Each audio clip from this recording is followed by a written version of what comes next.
Greetings, children.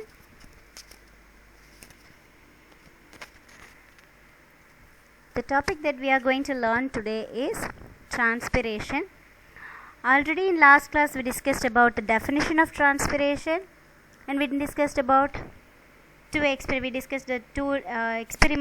by which we could demonstrate what is transpiration, how does transpiration occur, and then we learn about the measurement of transpiration by using weighing method and also by using potometer method, and then we learn about Genong's potometer and then the limitations in the use of potometer too.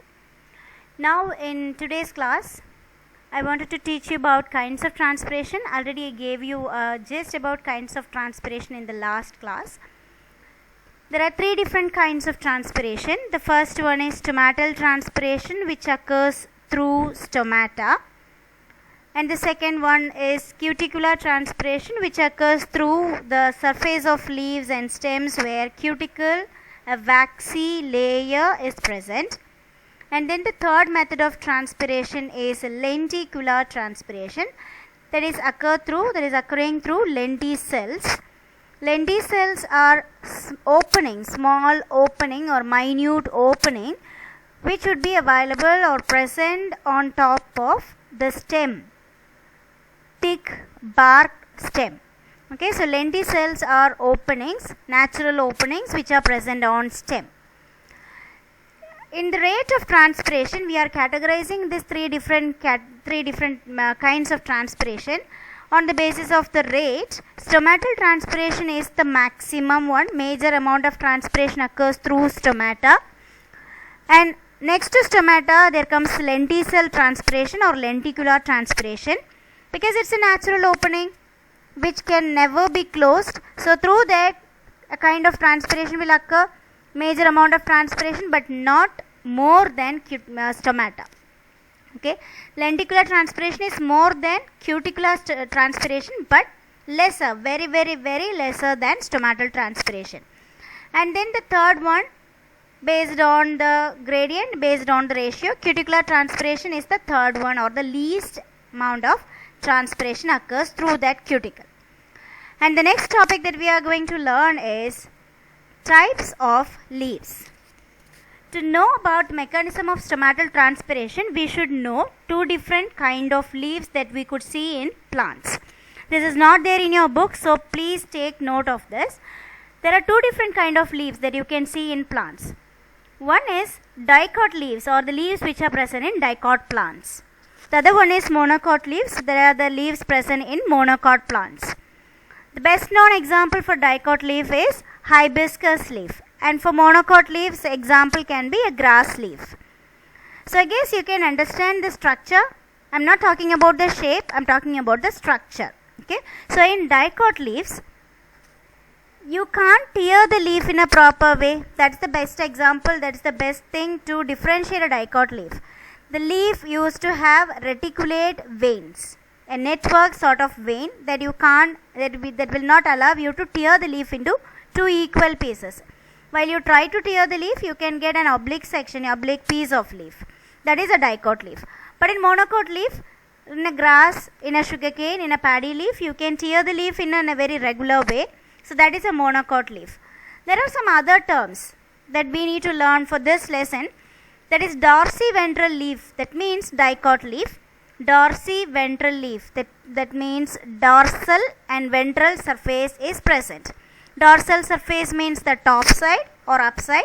Ventral surface means the downside or lower side. But for a monocot leaf, the leaf is isobilateral in nature. That means iso means same, bi means two, lateral means side. So isobilateral, that means similar on both the sides, same on both the sides. That is what the meaning of monocot leaf. So not only in the external structure, even though in the internal structure, in a dorsiventral leaf, the upside and downside, or the upper and lower part of the leaf is differentiated. But in monocot leaf, the upper and lower part is not differentiated. It is similar, or it is uniform throughout the length of leaf or throughout the surface of leaf. Now in stomatal distribution, already we discussed in cobalt chloride experiment, In a dicot leaf, ventral surface has more stomata than dorsal surface. Lower surface has more stomata than upper surface. But in a monocot leaf, it's not like that. Stomata is evenly distributed throughout both the sides. Okay, this is what the difference in monocot and dicot leaf. Now we are going to know the internal structure. You can refer the text figure 5.6 in transpiration lesson. They have given a dicot leaf's internal structure. A similar sort of structure is here. So how to get the dicot cross sectional view or vertical sectional view? This is what the cross sectional view. If this is a dicot leaf, you are going to take a section through this way. So this is how the sectional view will look through a microscope. If you are looking it through a microscope, this is how it would be. Let me tell you the parts first. This is the upper epidermis. This is upper epidermis and this one is lower epidermis. And these two are the stomata. This one and this one are the stomata. 1, 2 stomata you can see. So this is upper epidermis.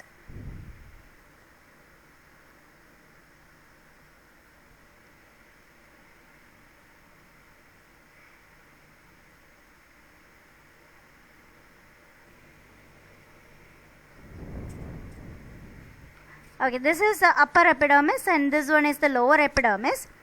And in upper epidermis you can't find any stomata. Generally in upper epidermis the stomatal number would be so less. And in lower epidermis you can see more number of stomata. Here you can see 2 stomata in this. And this part which is present in between upper and lower epidermis, or this part of the leaf, is called mesophyll. Here the spelling is mesophyll. Mesophyll literally means middle of leaf. Meso means middle, phyll means leaf. So here in dorsiventral leaf, dorsal surface is composed of closely packed cells. Closely packed elongated cells. They are known as palisade mesophyll cells. And the lower surface or the ventral surface is composed of loosely packed parenchyma cells. So these cells are called spongy mesophyll cells. The major function of this cell is to do photosynthesis, and this spongy cell is to store the photosynthetic food. So internally this structure is entirely different in a dorsiventral leaf. In a dorsiventral leaf the structure is different even internally. You have a very different upper surface and very different lower surface. In lower surface we have more number of stomata and we have loosely arranged spongy mesophyll cells too. Okay, now we can take a look at the monocot leaf. Now this is the monocot leaf. In a monocot leaf, as usual, you can see an upper epidermis and there is a lower epidermis. And the mesophyll is not differentiated. Mesophyll is of same kind of cell. Mesophyll, this is mesophyll completely. It's of same kind of cells. It's like, it's not even closely packed or it's not loosely packed. It's the same sort of structure. There is no differentiated between spongy and palisade mesophyll layer. Mesophyll is of uniform distribution here. And you can see even the stomata, number of stomata will also be evenly distributed on the top and lower surface. Now we can go into mechanism of stomatal transpiration. How does this stomatal transpiration occur? So first, when water is being absorbed by the plant by using this ascent of sap mechanism that you have studied in the last lesson, from root hair water will be getting absorbed into the plant and it will be entering into the xylem at last. And then when it reaches the leaf, from xylem element, here the darker parts shows the xylem elements, and from this xylem element water molecules will be coming to the nearby cells. From one cell to another cell, for example like this cell, this cortical cells, okay, this cells, this bundle sheath cells, here in this vascular bundle cells, from this cell to the mesophyll cell, when it is moving from cell to cell, that will be happening by osmosis process. Cell to cell conduction of water occurs through a process called osmosis. And then from one cell to the intercellular space, here you can see free space, that is intercellular space. This intercellular space receives water by either by evaporation. If it happens through cell wall, that is by evaporation, or if it is happening through the cell, that can be through diffusion method. Okay, so when cell wall is inward, when it moves the water into intercellular surface, that can be happen by evaporation, or when it is directly from cell to intercellular surface without much involvement of cell wall, that can be happening by diffusion. Right?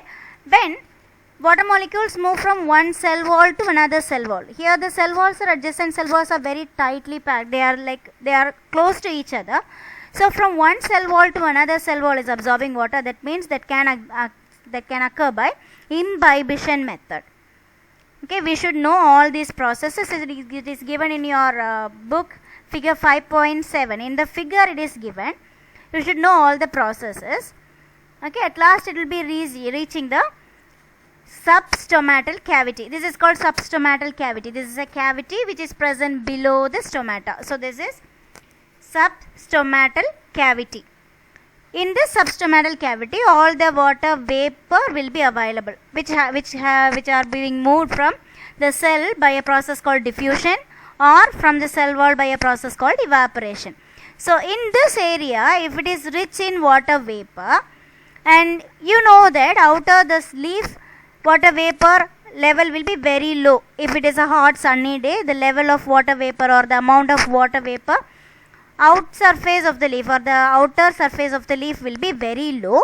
Internally, if it is very high due to intake of water, due to transpirational movement, if the humidity level or if the water vapor level is very high in that substomatal chamber, simply by diffusion method from higher concentration to lower concentration, the water vapor will be moving out. That is the process of transpiration. This is the mechanism of transpiration. So in mechanism of stomatal transpiration, you should know what are all the processes involving in it. So from cell wall, one cell to another cell, that will be by osmosis, that is here. One cell to another cell, that is by osmosis. From cell wall to cell wall, that is by imbibition. From one cell or cell wall to intercellular space, that can be by evaporation. And from one cell to intercellular space, that is by diffusion. From substomatal space to outer environment, that is by diffusion. Now you may have a doubt, like here and here it is like similar process, from cell wall to intercellular space or from cell to intercellular space. How to differentiate these two? Here evaporation is a very pure physical process, and diffusion is happening in biological organisms too. It's not a biological process, but still it can happen in biological processes too. Okay, but evaporation is not like that. It's a very pure physical process. That's why its cell wall is included, then evaporation occurs. Now the next topic that we are going to learn is stomatal regulation of transpiration. So how does this stomata is regulating transpiration? Already I said that stomatal regulation is stomatal transpiration is highly regulated. It can allow or it can block transpiration. So how is this happening, or how is this possible? Generally, this structure can be asked for a question, like 2 marks, sometimes 1 mark question, they will be asking this diagram question. So this is the structure of stomatal complex, okay, or this is the structure of stomatal complex. What is stomata? Is stomatal complex. Stomata or stomatal complex are the same. Stoma, S-T-O-M-A. This stoma means this opening. Okay, what you can see in between two guard cells. The opening that is created by two turgid guard cell is called stoma. And what is stomata? Stomata is a complex structure which is caused by a stoma which is guarded by two guard cells. Okay, G-U-A-R-D, guard cells. Two guard cells, kidney shaped or bean shaped guard cells, and the inner opening called stoma. Together this forms a stomatal complex. Okay, so this is the structure of stoma. The stoma can open and close. When will the stoma becomes open? When this guard cells, okay, these two bean shaped guard cells receives water. You can see water here. When it receives water, or when it receives sugar molecules, or when it receives H plus ion, or when it receives K plus ion, or sometimes when it receives Na plus ion, that is sodium, potassium or hydrogen ions, sugar molecules or water. If any of this solute or any water molecule enter into the guard cell becomes turgid. When molecules enter into the guard cell becomes turgid. When both the guard cells become turgid, stoma remains open. Okay. When this open stomata has to be closed sometimes. When does this happen? When this guard cells releases water. When the guard cells or water comes out of this guard cell. Water is coming out of this guard cell. Then the guard cell becomes flaccid. Stoma becomes closed. Okay. So this is the process of stomatal opening and closing. So what is the reason for stomatal opening? The entry of water or entry of solutes into the guard cell makes the guard cell turgid, makes stomata open. Losing of water or solute from guard cell makes the guard cell flaccid and further leads to the closing of stomata. So this is how stomatal regulation of transpiration occur. When too much of water is available inside the plant, excess water is available inside the plant, this water, some of this water gets into guard cell, makes the guard cell turgid, guard cell will become open, stomata is created and then water vapor will go out of the plant. Okay. There are some exceptions. Some weak stemmed plants. Okay. In some weak stemmed plants, for example like there is a plant called balsam. In some weak stemmed plants like this sort of balsam plants, some even during the midday, if there is enough water available in the plant or even if there is enough water available in the plant, sometimes the stoma remains closed even during the midday. What is the reason for this? They are weak stemmed plants, so their turgidity has to be maintained.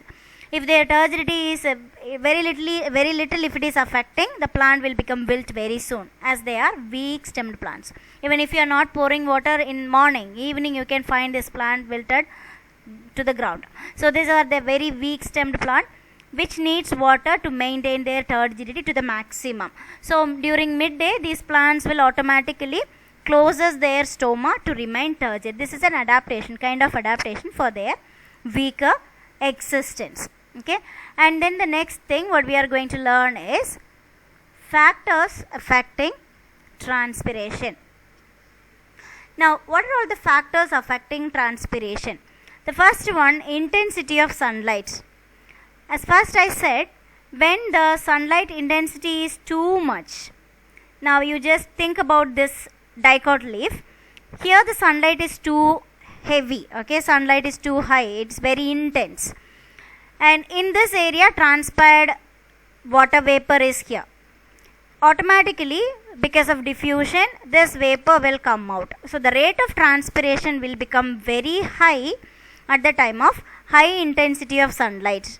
If the intensity of sunlight is so less or during rainy days, rate of transpiration will become very less. The second one, temperature. Temperature and intensity of sunlight is directly proportional. When intensity of sunlight is more, temperature will also be more. If the outside temperature is more, rate of transpiration will also be more. Okay, this is because increase in temperature allows more water to evaporate. So when temperature is high, rate of evaporation will be high, rate of transpiration will also be high. Next one is velocity of wind. That is, if breeze is there or if wind current is too heavy, rate of transpiration will also be high. This already we know about this. Like if the you can compare this with an example like how you are drying your clothes. If you are trying to dry your clothes and if the wind velocity is too high, the drying up of clothes will become like fast. So that you can compare with a tree. If in the bottom surface of the tree, like in the beneath the crown, if it is too windy, all the humid air will be taken off from that place. So automatically transpiration will become like so high. And the next one is humidity. If rate of humidity is more, transpiration will be less. This is like an inverse way. Rate of humidity, if it is high, rate of transpiration will be very less. That's why during rainy days, rate of transpiration will be very less. This is mainly because the plants won't take in too much of water. They will be reducing their amount of absorption, and one more thing, their rate of transpiration will be very less. The main reason is outer surface will be very humid, so automatically the diffusion will not be in a very proper way. That is the major reason. At the time of humidity, rate of transpiration will become very less. And then the next one, carbon dioxide concentration. Here in carbon dioxide concentration, it's not directly connected with, it's indirectly. The carbon dioxide concentration, if it is maximum around the plant, okay, if the carbon dioxide concentration is maximum around the plant, please take note of this. It's not given in your book. If the carbon dioxide concentration is maximum around the plant will start doing, they will be start closing their stomata. Okay, if the outside carbon dioxide concentration is very high, more than their normal level, the rate of transpiration will go very, very low. The main reason is stoma remains closed at that time. It's like it's a toxic substance, right? So when the level is very high because of the toxicity or because of its toxicity, the stoma becomes closed. Okay, this is an self adaptation. The stoma remains closed so that the carbon dioxide concentration indirectly affects the rate of transpiration. And then the next one, atmospheric pressure. When atmospheric pressure is very high, increasing the atmospheric pressure will completely reduce the rate of transpiration. If you are going to a hill station, the temperature will go fall, right? So that atmospheric pressure, when it is high, temperature will go low. And you can guess that when temperature is low, rate of transpiration will also go low. So these are all the factors which are affecting the rate of transpiration from external. So we call these are as external factors which affects the rate of transpiration. And the second one is internal factors. Internal factors which affects the rate of transpiration is water content of the leaf. If the water content of the leaf is decreasing, okay, due to insufficient supply of water, or if the roots are not taking in any water, or if the absorption is highly reduced because of some reasons like it's too salty, or the water is not so good, or water is highly contaminated, or by any other reasons, if the water content of the leaf is too low, rate of transpiration will also go low. And the second one, type of leaf, as we said already, dorsiventral leaf and isobilateral leaf. If it is a dorsiventral leaf, the lower surface will do more amount of transpiration than the upper surface. And in isobilateral leaf, it's not like, the rate of transpiration is completely free from the upper and lower surface. Both the surfaces are not doing any difference in their rate of transpiration. So this is what the factors affecting rate of transpiration internally. So what are the things we have studied today? We have discussed kinds of transpiration. There are 3 different kinds. And movement of water through leaf, we should know how does this thing happen. We have discussed about the table, like what are the processes involved in it, like osmosis, diffusion, imbibition, all those processes. And then we had comparison of leaf surfaces in upper surface and lower surface. How does this transpiration occur, and where does stomata distribution is more, all those things. And then regulation of stomatal transpiration, what makes the stomata open and close, and what are all the internal and external factors which affects the rate of transpiration. These are the things we discussed today. And at last we need to have given you a slide which shows the stomatal peel experiment. Forceps, glycerine, brush, pair of sharp scissors, saffron.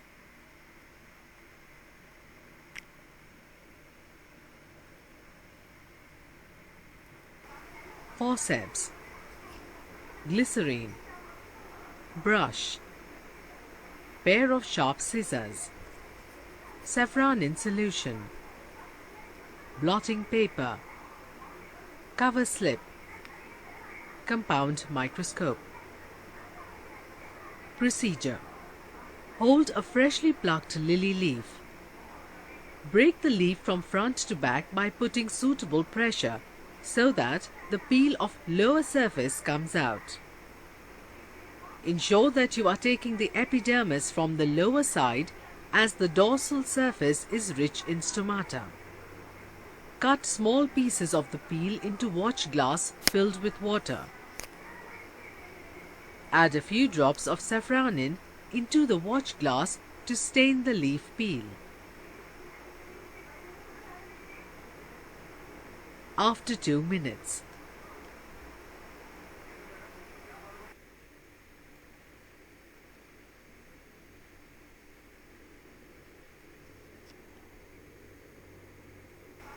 Forceps.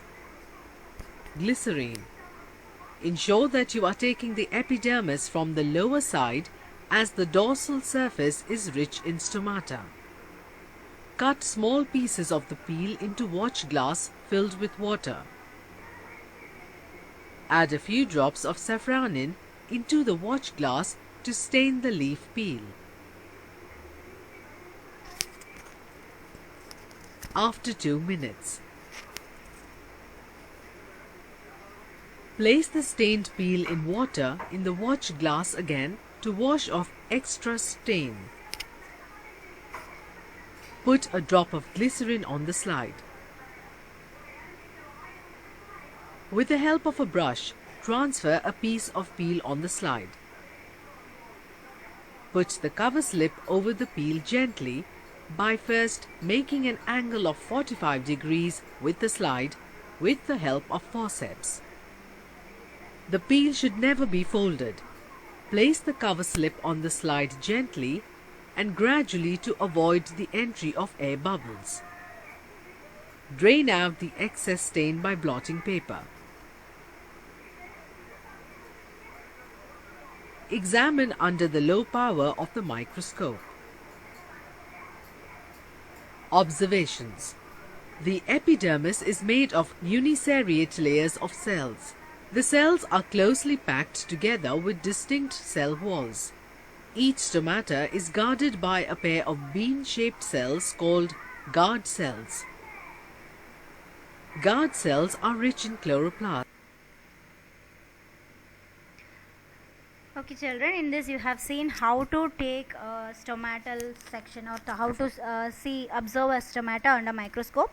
We will be doing this when the school reopens. We will be doing this in our lab. And now I need to give you the homework. Your homework is you have to learn transpiration lesson till 5.5 factors which affect transpiration. Your next cycle test will be based on this lesson. So please learn everyday homework. Okay, I guess you would have take down your homework. Okay children, you have to go through your everyday portion and complete your assignments on time, and make sure that you are completing all your work on the same day itself. Don't dump your portions. Thank you so much. I will meet you in the next video. Thank you kids.